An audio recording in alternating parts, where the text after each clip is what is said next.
Adam, are you ready for me? Or hang on, no, Adam, stay where you are. I'll give you another break. Backs, because if you're not still selling things and too busy to talk to us, just in case it gets too late and you need to go, we'll talk to you.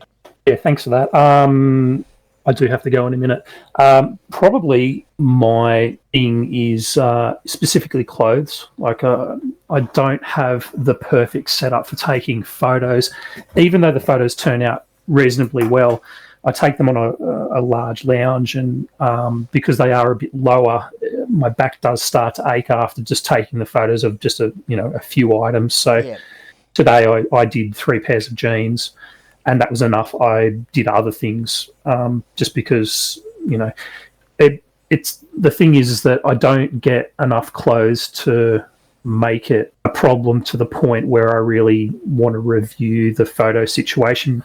So I find that is a bit of a sticking point, but like I said, because I'm usually listing other things, it's not forcing my hand, so to speak, to try and make a change on it. Other things things like video games, DVDs, books, I have no problems listing them. Shoes, I'm really good at taking photos of shoes. Sometimes things that are a bit more if there are a lot of parts to it, like for example, I had a vintage board game the other day, and I knew that there was possibly a few pieces missing, but I had to go searching online for an inventory to see what there was and what I was missing. And I put that off for a really, really long time, even though it was still worth listing. But I find that those sort of things, I come around to them when the other easier things to list have been listed, and then I come back to it. So they're probably my easy to sort of put sticking points points. off. So I always put it off. And so, what about your time of the day? Have you identified a time of the day where you're better? It's actually a day of the week on the weekend, because I'm sort of, when it comes to eBay, I do what I can when I can. And it's Saturday. It's Saturday or even a Sunday, because I don't have any school drop-off or pick-up commitments. Little man goes and does his swimming on Saturday morning, and then, Saturday lunchtime onwards, we're usually free. And I can get quite a lot done on a Saturday sort of afternoon. So that's probably my most productive. Things like post, I don't put that off, because I do that as first thing when I get up, and then I do the school drop-off straight to the post office and mail out my stuff. And then what I do from that point is just what I feel needs doing the most. I mean, obviously, listing's always important, but sometimes, it might be sourcing. I might need to just go out and have a look for a few things, but I generally play it by ear. But definitely the weekends, and sometimes my hardest time of getting stuff done is midweek, sort of around about lunchtime. I just don't really want to do a lot. But apart from that, All right, thank you for that. And on that note, I'll bid everybody good night. All right, thanks, Bax. Glad you could join. See ya. A bit. Bye. Yeah, thanks. Bye. Adam, you are. Don't tell me you're unable to speak. I do not believe you. What's up? So we've been talking. Go. We're talking about productivity, and we are talking about how. What's your main sticking point to get your listing done? What is the task that prevents you the most from getting them done, would you say? Boredom. Distractions. I get distracted quite easily. I get stuck on doing not what I'm supposed to. But doing in the tasks that you do have to do eBay, is there a particular task that you struggle with the most? Not really. Organisation, I guess. Would you like me to tell you what it is? Yep. Taking photos? Nah, I don't mind photos. Photos are easy. But I just put things off. You don't do it. Yeah, because it's easy, so I can do it. Like, I feel that I can just, if I put it off. No, I feel that, like, when I take photos, it's easy. Like, it takes me 5 minutes to do photos, and then I'm like, that's if you do it. So I just keep putting it off. And then I just don't get around to it. And then I'm pissed off because Yeah, I because you haven't done a listing. Yeah. should have done it. Yeah. Mm. Neil, what about you? Would you like to talk to us? Thank you, Adam. I'm not going to ask you about what time of the day because you do not have a good, Sleep routine. daytime sleep routine. We'll talk about that separately, you and I. So you might want to put yours in, because I know you don't usually put your voice chat on, Neil, so if you want to put something in the chat, that's fine. If you're just listening along, and I can come back to you. Otherwise, I'll come back to you. Rob, have you finished dinner? Neil put something earlier, Oh, did Gigi. he? Okay, I must have missed that. Oh, no, Neil says, I only list on my days off from work, but I found I can only list for 2 to 3 hours straight, and then I am over it. Okay, yep, fair enough. You gotta find something you love to do. Yeah, fair enough. All right, get that. Vanessa's typing, so she's going to tell me something in a minute. Rob says he's still cooking. Oh, Vanessa's having her dinner, so that's fine. That's fine, Vanessa, don't stress. Go and eat your dinner. Or serve up the dinner to the family or whatever you got to do. Go and do that and just, yeah, don't stress. Right, so we've got an idea of what some of the things are. I mean, if looking at it from an overall perspective, as a group, if we were looking at us as a group, probably having a schedule is something that would help a lot, Yep. I would suggest. But, yeah. Right. So, now we're going to go to... right. So, I've talked about this before, and it is something that really, really helped me. And, I mean, I can only put the suggestions out there and say that I found it really good. And that is actually tracking how long each task takes you, but also breaking the tasks down into little bites that you can actually track. So whether that's, you can time yourself just using the stopwatch on your phone or, even the microwave timer, or whatever. But in all honesty, if you actually video yourself doing tasks and you watch it back, and I watched, because it was painful watching it back, let me tell you, when I did it, but I watched it back on 2-speed, but even doing that, I was able to pick out things that I saved so much time on just by swapping them around. And I have talked about that before and one of them was realising that all I needed to do was put my pile of clothes that were flat stacked that were ready to take photos, I needed to put them on the opposite side of my photo table so that after I took the photos, I had an area that I could put the stuff that I'd taken photos of that was closer to where they were getting put away. And that made a big difference. And that's for the clothing side of things. Books is a whole other issue. I'm with you there, Bronwyn. With the skewing, that's probably one of my biggest issues, apart from listening to vinyl LPs. So... Skewing's the easy bit, though. I put some letters on my shelves today so I could skew the new batch of books. I was very proud of it. Well, that's good. That is good. I mean, I guess it depends on how you skew. So for me, I'm filling in gaps in shelving, and because they're in specific specific shelves, in specific rows, in front, back, middle, I have to note where that book is. So I can't just put it there and think, oh, I'll remember to go and put that in the computer later. Because if I put that book there and I don't actually go and enter it in the computer straight away, So yeah, it can be... I just put them... when I'm doing it, I have a space where I know I think they're going to go, and then I put that number in my skew in my listing, and then I go and put them there. Yeah, see, I don't have the shelf room to do that because my shelves are chockers. You have to sell some books, Gigi. I am selling some books. Get more shelf. Filling up. Well, I've already got one shelving unit out in the lounge room. I think that's enough, thanks. Anyway, that's just, yeah. It's the variations did that to me because I pretty much am listing a lot more books than I was. Yeah, so I'm just saying, getting back to that point of, recording yourself. And so, when I'm talking about breaking it down, so, you want to do photography, your photoing, which apparently is our new eBay word for taking photos of our items.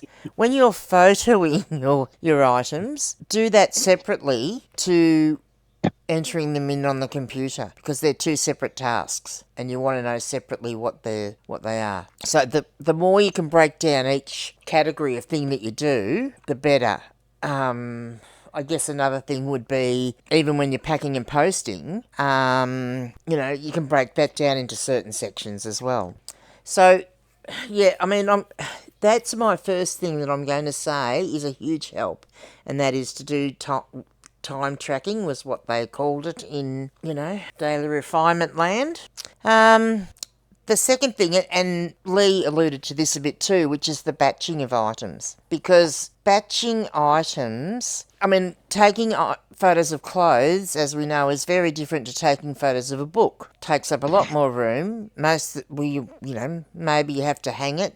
Maybe you're doing a flat lay. Maybe you're having to do it on the floor because you don't have room you've only got room to take pictures of books or CDs on where you do take your photos, so you have to find somewhere else to do that. John came up with a brilliant. John, would you like to tell us about how you got around doing it on the floor? I don't. That's right, you don't. I do it. I use my bed. Mm-hmm. I got a piece of carpet that I roll Normally up. like to shower or in the bathroom. No, just hang on, Adam. We've got to listen to John. Yeah, so I got a roll of carpet that I have roll out on my bed. So in the morning, if I know I'm going to do photos when I come home from work, I'll actually clear the bed. I've got places for everything to go. Well, it's only a few things, but I've got places for that to go. I roll out the carpet on my bed. My lights are I've got 2 sets of lights. I've made enough money in eBay to go buy 2, I think they're $69 lights from Kmart.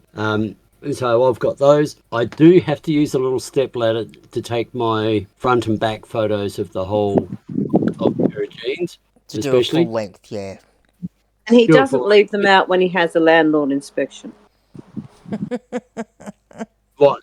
The jeans or Your the lights. carpet on the bed? No, your lights. Oh, no, the lights will stay there. Oh, no, did I take them down? Maybe I did take them down. You might be right. Well, they might be wondering. They know what I do. I was going to say, because otherwise they might be wondering what you're doing in your bed. But yeah. Yeah. So I do that, and I just and I'm also got a bad back, so I've got to be careful how much I do and that sort of thing. So on a weekend, I may have the carpet on the bed all day and only do 10 bits of clothing, but that's okay because I've also got another area to do the photos for other things like books. Yep.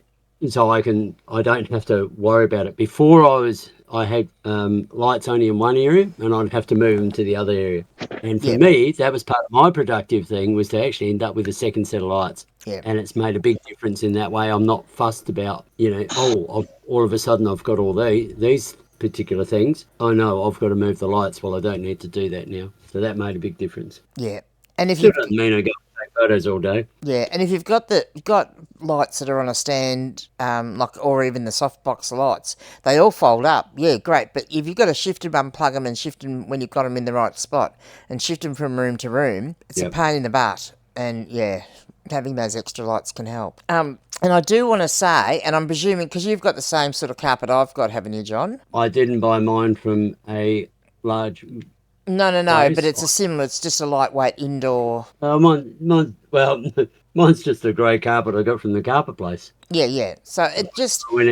Yeah. But if you are thinking of... Well, that'd be great, because... If you do lay your clothing on your bed to take photos, if you're putting it on top of a doona or whatever, you're still not going to get great photos because it's just not flat enough or whatever. But putting the carpet on your bed changes the whole deal. Yep.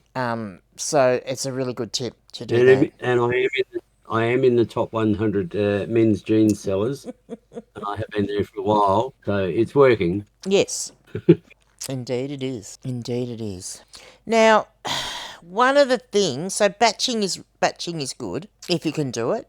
That's today. I batched an author, so I found it much easier because I just copied my drafts. Yep. And I just did everything by the same author. Yep. So that worked for me today. Yeah, good. Rob, speak to me. Oh, you're going off to have dinner, I see. dinner. All right. I thought you were finished dinner and you're going to talk to me, but you're not. All right. Enjoy dinner, your human food. So even if you think about, depending on what you sell, sometimes, like, so I found for me, I kind of like semi-batch. And what I mean by that is, I find it too physically wearing on my back to do all clothing for the day. And it's too easy to do all books. So I kind of split the difference. So I batch the books, and I had an epiphany a while ago, and for some reason I always did the books first because that was easy, quick and easy, got them done.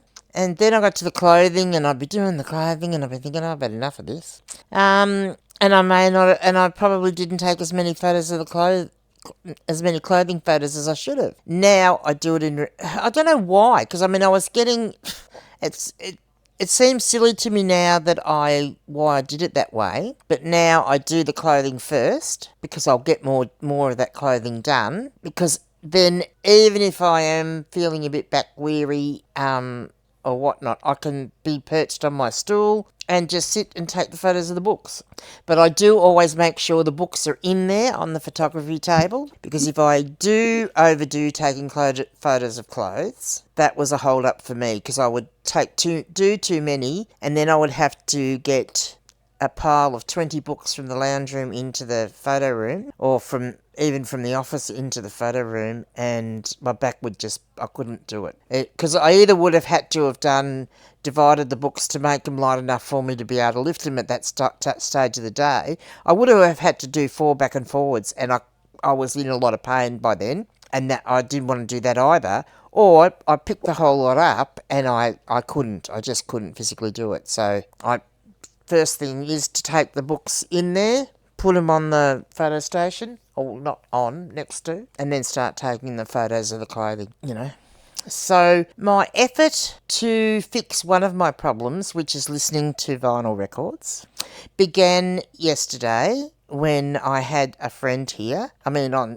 Yesterday before she left, to help me, because the tub of records, I had actually brought them out into the lounge room so I could sort them, and I kind of had this idea that if the tub of records was out here where I could see them, I'd be more inclined to play them.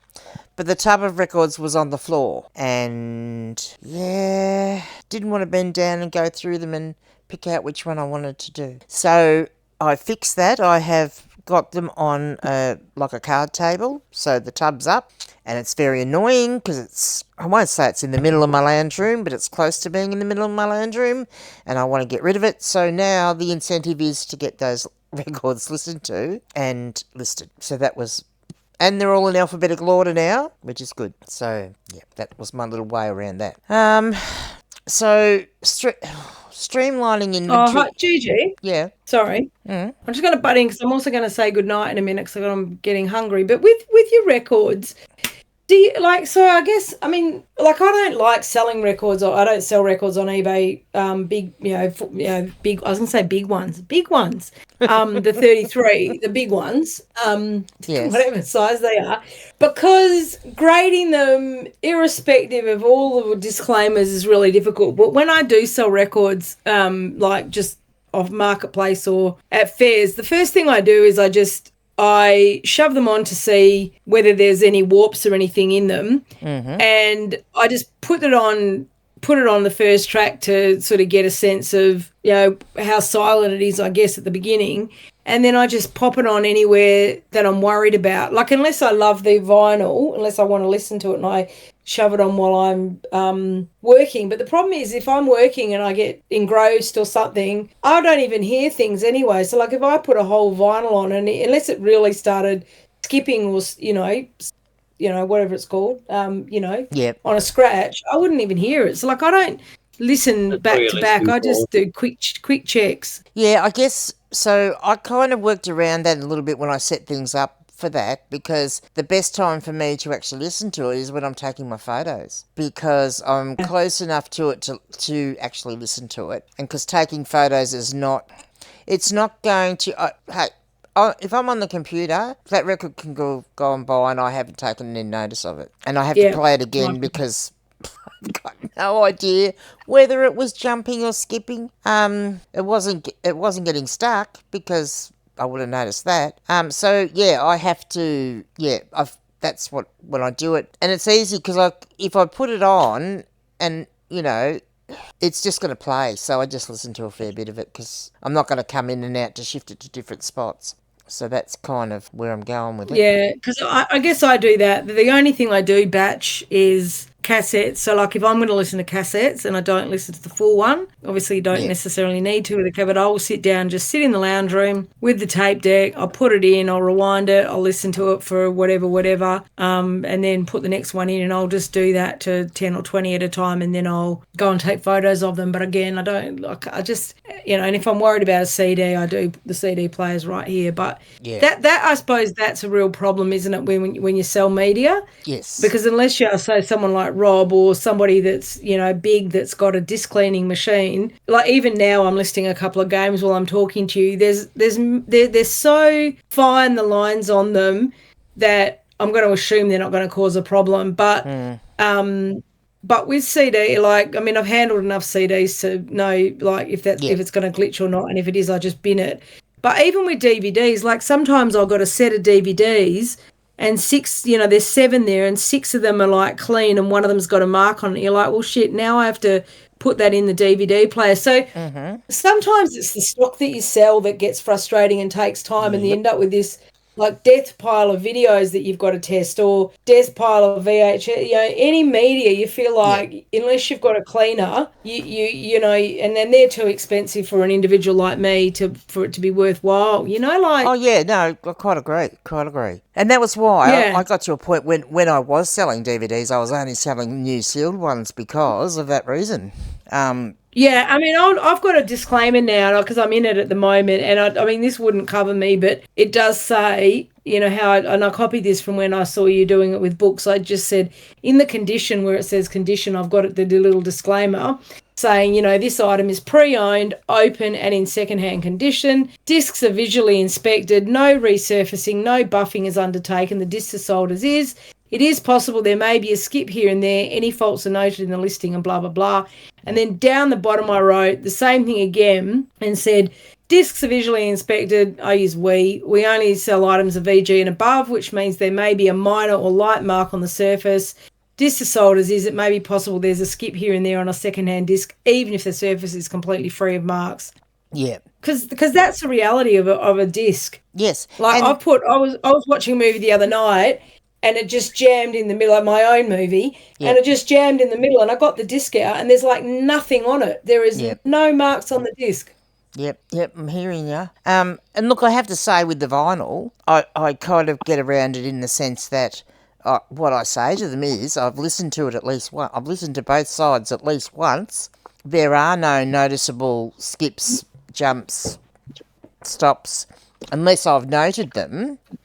But I'm not a trained grader. I can't think of the wording off the top of my head, but I basically say, my untrained ears say that it was okay, but be aware of that, And I guess that's all we can do is let people be aware of it. That we're not. With vinyl, I mean, in a way, that's where you go down the middle ground. Like, if something's scratched to buggery, obviously, if you look at the grading scales on vinyl, like a mint or near mint vinyl is something that hasn't been played.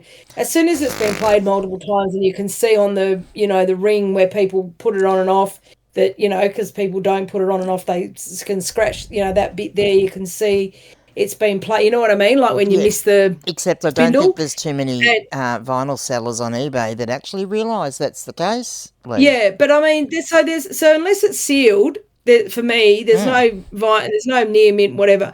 So that takes you down into the excellence, very goods and goods. Yep. And anybody buying a record graded by anybody, and there are no professional graders because it's not like people who've done 1 million of them, yes, but like the average punter, it's all opinion. Yep, it is. Like one man's hairline is another man's deep scratch. Yep.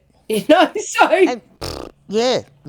And I guess that's part of the reasons why my blurb for my books and in the conditions part says, I include stacks of photos. Please look at them carefully because And I say the same thing on everything I sell on eBay, but I change the category. So it says something along the lines of second pre-owned.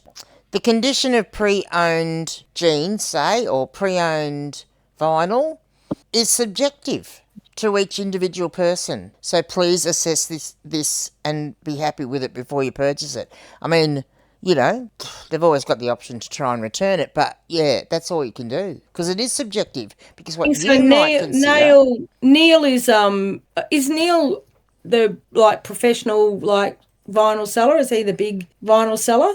He's just written, I always listen to my vinyl. Yeah, Is Neil? he sells part time, so no. Yeah, because I just do find that sometimes, and this is what I'm trying to figure out for myself, is how much time you invest in an item to what it gets returned. So if I and this was that video I put out there. So if you've got to come home and you've got to wash clothes, you've got to wash them. But if you've got to clean shoes, or you've listened to vinyl, or you clean the vinyl, or you swap out the sleeves, or you do all that shit, you've invested so much time in it that if you're selling it for $20 or $30, I mean, unless you found a rare first edition Beetle, something that's never been played and you're going to, get your life savings back on it, vinyl's just like, they're $20, $30, $40. Yeah. And you can spend $30 a time on it. Yeah. I mean, I'm reasonably confident with my vinyl, with the experiences I've already had, like in my earlier days of reselling. I did have a buyer who he wasn't buying off me, but he had read my listing and contacted me and said that I had I shouldn't have had any part of trying to sell vinyl on eBay if that was how I was going to list my records.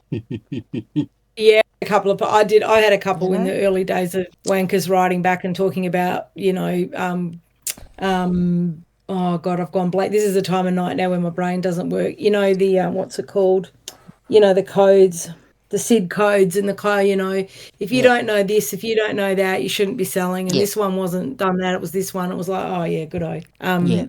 But the fact that's why in a way, I like record fairs, because end of the day, you pull it out, you look at it, you make your own decision, you take it home. It's your choice. Yeah. I mean, but for me, I don't have the access to that. So no, you don't. Yeah, you don't. Yeah. And I have found a really nice bloke who's got too much time on his hands, and I'm going this Saturday because I've got a whole tub of vinyl, and I rang someone to find out. I thought, okay, I don't want to sell it, because a lot of these are dusty. I bought a collection, the one I bought in January, and I bought some vinyl, and I thought I'd rather clean it. I don't have the capacity to clean it.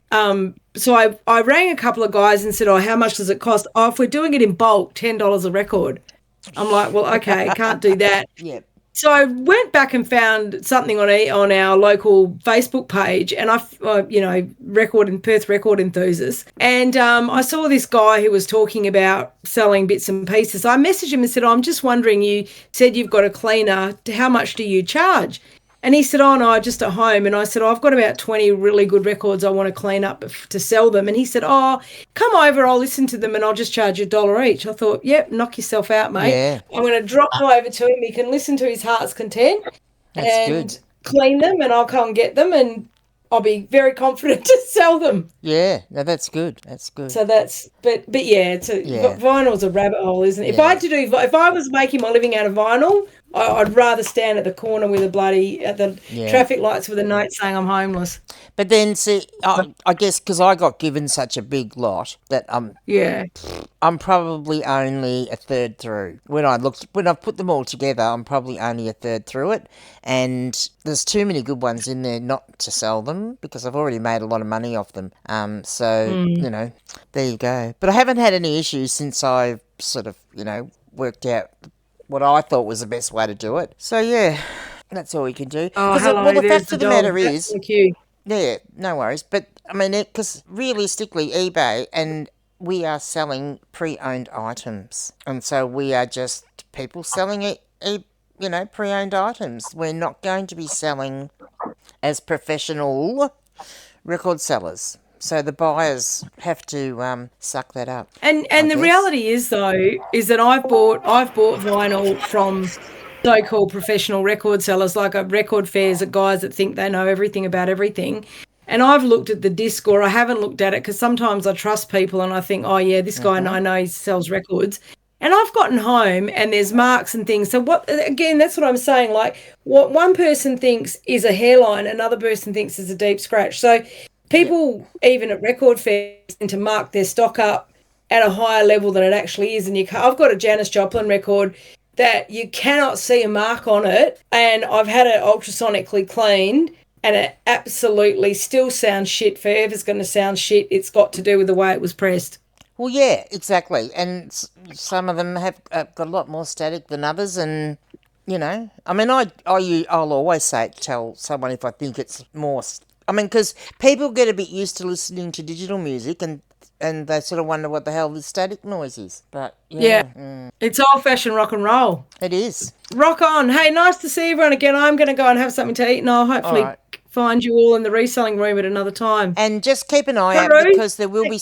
I'll be dropping a document in the download section that's got all the notes on it from this. Oh, good. And, yeah, good video today. I watched it before this. Oh, thank you. I like your instructional videos. Oh, okay. Okay. All Thank right. you, guys. Thanks, Lee. See ya. Bye, Lee. Bye. Hi, Vaya. Good to have you in.